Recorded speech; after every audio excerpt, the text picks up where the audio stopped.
Հայաստանը Ռուսաստանին տնտեսապես չի հետաքրքրում, իսկ Մաքսային միությանն անդամակցելու առաջարկը քաղաքական շահ է հետապնդում, համոզված է տնտեսագետ Սամվել Ավագյանը, իսկ տնտեսական միասնական գոտին ի վերջո քաղաքական սերտացման կբերի։ Կարող են նաև քաղաքական սերտացումը հասնի այն աստիճան, որ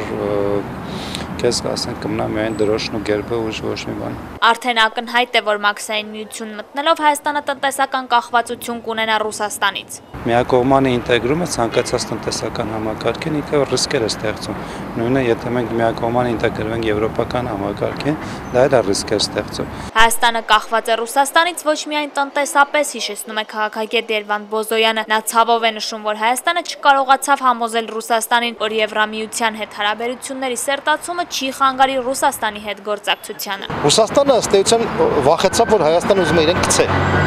Ռուսաստանը շատ լավ հասկանում է, որ եթե իր հարակից երկրները ԱՊՀ տարածքի Հայաստան, Վրաստան, Մոլդովա, Ուկրաինա, Բելարուսիա, եթե իրենք ասոցիատիվ համաձայնագրեր կնքեին եվրոպացիների հետ, իսկ այնտեղ կետ կար, որ այդ կնքումից հետո իրենք այլևս չէին կարող ինտեգրվել գոնե տեսականորեն նույնիսկ Ռուսաստանի հետ։ Քաղաքագետը կարծում է, որ իշխանությունները չպետք է թույլ տային, որ Հայաստանը նման վիճակում հայտնվեր, նրանք պետք է ավելի հանդարտ ու ծանրակշիռ որոշումներ կայացնեին։ Վստահությունը չկորցնեն Ռուսաստանի հետ, ապա Ռուսաստանից այդպիսի մեծ ճնշումներ չէր լինի եւ արդյունքում մենք չէինք հայտնվել այսպիսի ողբերգական վիճակի մեջ։ Մինչև քաղաքագետները ահազանգում են վտանգների մասին, խորհրդային կարգերը տեսած Հայաստանի Հանրապետության քաղաքացիները փորձում են հավատալ, որ Ռուսաստանի հետ նոր տնտեսական գործակցությունը կբարելավի իրենց կենսապայմանները։ Մի ժամանակ Ռուսաստանի հետ լավ էր հարաբերությունները, իրանց տրամադրության տակ էինք, մենք շատ լավ էինք։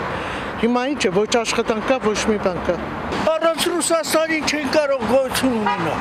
Ո՞վ է պահում մեր սահմանները։ 2 միլիոնից ավել հայեր Ռուսաստանում են։ Մենք միշտ Ռուսաստանին միացած ենք միասին։ Ես մտածում եմ, որ դա շատ ճիշտ քայլ է մեր կողմից։